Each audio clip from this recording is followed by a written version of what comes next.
자, 세 번째 조리와 열이에요. 자, 물 했고요. 그 다음에 기본적인 조리 조작 했고요. 세 번째는 이제 조리와 열이에요. 열. 그래서 열의 강도는 온도계로 측정을 하는 거고요. 자, 밑에 봐보세요. 온도계로 해서 우리가 뭐 예를 들어서 75도씨 1분 이상, 85도씨 1분 이상 이렇게 얘기할 때 중심 온도를 찔러보는 거거든요. 표면 온도가 아니라. 그래서 중심 온도를 측정을 할 때는 이런 식으로 되어 있어서 이렇게 뾰족한 거고, 여기 딱 찌르게 되면은 여기에 이렇게 센서에서 몇 도라고 나와요. 이렇게 찔러보는 것을 중심 온도계라고 하는 거고요. 그 다음에 예를 들어서 이런 거 있잖아요. 우리 코로나 때 많이 했었잖아요. 손목에다가 체온 재는 거, 내지는 이마에다가 체온 재는 거, 이런 식으로 해서 표면. 그래서 이거는 이제 냉동식품의 경우에 여러분들 나중에 단체급식 때 배우실 건데, 검수할 때 반드시 마이너스 18도씨 이하로 유통이 되었는지 확인해라, 뭐 이런 것들이 있어요. 그랬을 때 이게 그렇다고 해서 냉동 덩어리 고기를 찔러보기도 그렇잖아. 그런 경우에 표면에다가 이렇게 이제 접촉해 보는 방법이 있어요. 그거를 표면 온도계 같은 경우에가 바로 적외선 온도계 이렇게 얘기를 해요. 그래서 탐침 온도계, 적외선 온도계가 있다라는 거고요. 그 다음에 자, 이거예요.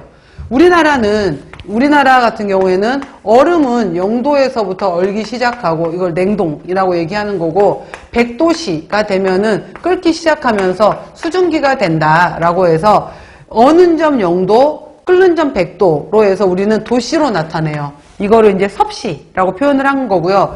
미국이나 유럽의 경우에는 이 0도에 해당이 되는 것이 32화씨, 얘는 F로 표현을 해요. 32화씨에 해당이 되는 거고요. 그 다음에 100도에 해당이 되는 것이 212화씨예요. 그러니까 우리가 0에서 100까지 100단계를 나눌 때 여기에 180단계가 더 들어가 있는 거예요. 180단계로 나누어 놓은 것을 화씨라고 해요. 그래서 0에서 100을 얘네는 32에서 212까지 갔다라는 거예요. 그래서 우리가 도시로 표현하는 섭씨가 있고 화씨가 있다라는 거. 그랬을 때 미국의 그 WHO 세계보건기구가 들어가거나 아니면은 우리나라 거는 이제 우리 식품의약품안전처 이런 사이트 들어가게 되면은 냉장고의 온도는 5도씨 이하로 유지해라 이런 게 있어요. 근데 여기를 읽어보다 보면은 이제 뭐 이럴 때 얘네들은 50화씨라는 표현을 쓰거든요. 50화씨 아래로 유지를 해라, 뭐 이런 게 있어요. 그러면은 50화씨를 도대체 40화씨구나.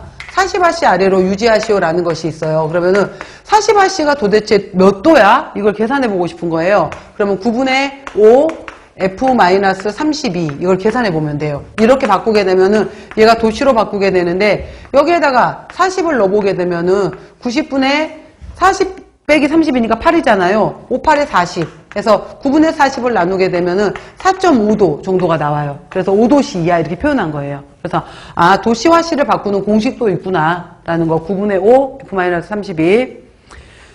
자, 그 다음에 이제 전도, 우리가 열을 이용할 때 이게 있어요. 우리가 이제 일반적으로 만약에 가스레인지 위에다가 냄비가 올려져 있었어요. 그럼 여기에서 불꽃이 이렇게 위로 올라가. 불꽃이 냄비 바닥에 이렇게 직접적으로 냄비 바닥에 해당이 되는데 불꽃이 올라갈 거예요. 불꽃이 직접 닿은 것을 우리가 복사열 이렇게 얘기를 해요. 복사열이라고 얘기해서 냄비 밑바닥을 보게 되면은 검정색, 프라이팬 밑바닥 생각해 보세요. 검정색에 돌돌돌돌 거칠거칠하게 말려 있잖아요.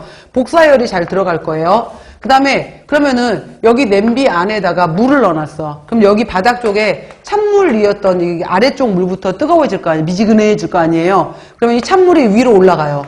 그러고 나서 다시 이런 식으로 해서 얘가 계속 물 내부에서 이렇게 순환을 일으켜요. 이거를 바로 우리가 안에서 일어나는 현상을 대류열 이렇게 얘기를 해요. 그랬을 때 마찬가지예요. 여기에서 만약에 얘가 온풍기다 그러면은 뜨거운 공기에 해당이 되는 것이 여기 우리 내부에서 여기만 머물러 있는 것이 아니라 여기 안에를 흐르잖아요.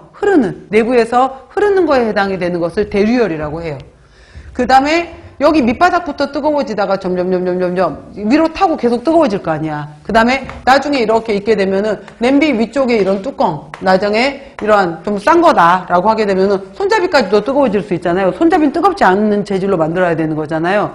이런 식으로 해서 이렇게 도체, 이 뜨거운 물체를 타고 나서 타고서 이동을 하는 것을 우리가 전도열이라고 해요. 그래서 바로 이제 복사열도 있고 대류열도 있고 물체를 타고 이동하는 전도열도 있다. 그래서 젓가락 쭉 뜨거운 거 대고 있으면은 젓가락 끝에서부터 불꽃이 여기 있었어. 그러면은 여기서부터 뜨거워 시작했다가 이렇게 점점 더 달궈질 거 아니에요. 이런 것들을 전도열이라고 해요. 자, 복사열, 대류열, 전도열